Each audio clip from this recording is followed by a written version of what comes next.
Hivebane, thanks so much for playing a set on Advocate Sessions today. Absolutely. Thanks for having us. Yeah. First off, could you introduce yourselves? I'm Sage King. I'm Nathan Paul. I'm Anthony John. And you guys have been roughly playing music for 1.5 years, 2 years. Tell me a little bit how you guys formed. You want to take this one? Sure.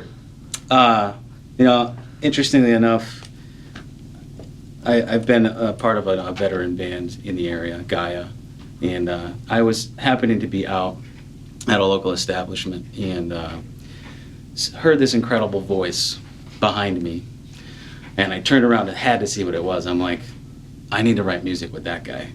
And I didn't meet him that night or anything, and this was quite a while ago. I mean, at least 3 years ago.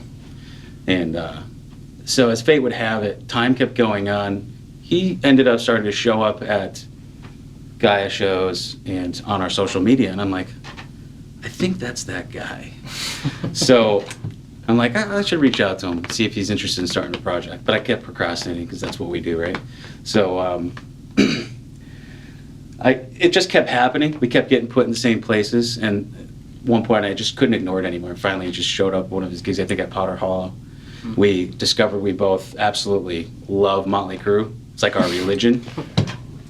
And so I almost swear. We formed that bond and then started writing tunes.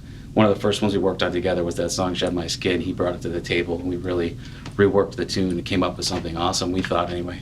And we hope you guys enjoyed that one. But that's kind of how we got started. Yeah.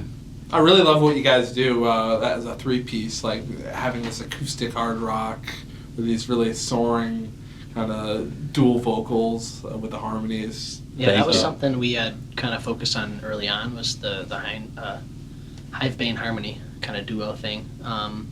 It's not a lot of people are doing that these days. So we really try to incorporate that, because especially early on, me and Anthony had done a lot of acoustic shows together before Nate had joined us. We kept getting compliments like after our shows of the harmonies that like stood out to like so many people. So we knew we had something special there, and we just kept writing. And we had so many tunes built up over the last couple of years, and put a record acoustic EP out last year called Prologue. You can find that anywhere on Spotify and Apple Music.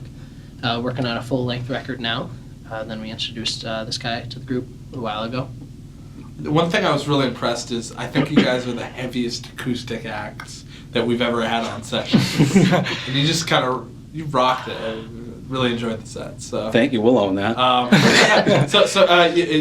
You mentioned some of your influences a little bit earlier. Who are some of the others? And you can go kind of in a circle if you like. Let's start with Sage. Well, as he mentioned, we both fell in love with Motley Crue at an early age. So that was, I met him. I hadn't met someone that was such a fan as I was before. And it's not only them, but it's a ton of other bands. We draw a lot of influence like from the '90s, a lot of grunge stuff. Vocally, a lot of Lane Staley, Pearl Jam stuff. Chris Cornell, obviously. And, Local heroes, Stained, right? Stained, we both yeah. dig that band a lot. Also, some of the newer heavy bands like Nothing More and stuff like that, as well as Zeppelin and the classic rock that you just can't ignore. And I think Nate shares a lot of that as well. Oh yeah, for sure. Zeppelin's huge for me, and definitely the harmonies give that Alice in Chains, like Jar of Flies kind of feel to it, and that's what drew me into the band, being such a big Alice in Chains fan. Hearing these guys' voices together, fit like Lane and Jerry's do was, a big reason that I wanted to join up with these guys, for sure. We can only hope. Thanks for the comparison.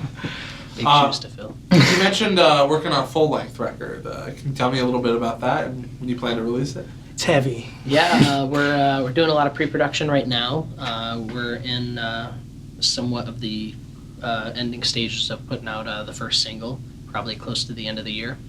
We're actually shooting. We have an electric show coming up November 9th at Poor Richards, and it's in support of Stare Down the Sun and Gaia, my other band that I mentioned earlier, and we also have Hack Monet opening up. But what we're trying to do with that show, fingers crossed, so don't quote me on this, but each band is hoping to release a new song in promotion for the show. It's might be borderline a pipe dream, but we'll see. We made a lot of good progress with the electric version of Shed My Skin, and we're hoping to get at least the first version of that out. We reserve the right to recut that one with the rest of the record, just to make sure it lines up with everything else. But we've been hard at work in the studio on, like Sage said, pre-production for the drums and starting some of the guitar stuff, and he's up next. He's real excited about it. So that's Poor Richards and Holyoke? Or Chicopee? Chicopee, yep. Chicopee, yes. Yeah, we actually played our first full band electric show. When was that? Back in July. It was July Out there, 27th. so yeah, we're coming back for seconds. Do you have any other shows coming up and beyond that? November, December? I don't think so. Yeah. This might be our only show for this year, but Okay. there would definitely be some more stuff on the books for 2020. And where else can people find your music?